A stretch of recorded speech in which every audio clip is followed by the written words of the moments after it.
Now I'm going to show you how to sew on a flat button. So this button has a ridge on this front side and the back side is smooth. The back side is always going to be smooth. It's going to be laid flat. That's why it's called a flat button. So I'm going to thread my needle.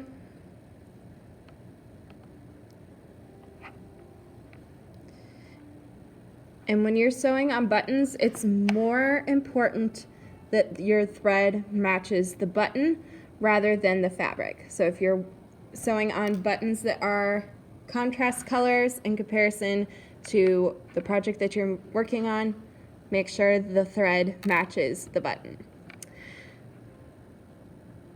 You're going to have a double threaded needle. So that means that you're going to take both ends of the thread that you threaded through the needle's eye, grab them both just like you would for a regular sewing project, wrap them around your finger, pull it tight, do your slip knots, and pull so that it's nice and tight. You're then going to, we're going to pretend this is the front side of my fabric. You're going to start from the back, stabbing through. When you are marking where your button goes, make sure that you're accounting for how many holes it has. So this button has 4 holes.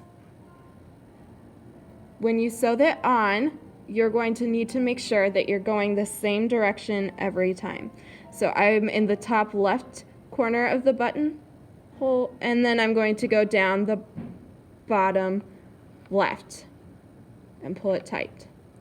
And I'm going to do that about 3 more times. Then once you have gone through the one side 4 times, then you're going to do the same thing to the other side. So I'm in the top right, and then I'm going through the bottom right. Through the top right, then down through the right bottom. And you'll do it the same number of times as you did the other side, so that'll end up being 4. So it ends up being in total 8 stitches that you are making. And remember, we doubled our thread. So it actually takes us up to 8 pieces of thread that are holding this button on. So by the end of that 4th stitch, you're going to be able to turn it over and run your thread perpendicular to the way that you are stitching and be able to cut off both ends of the string or the thread that's on that side.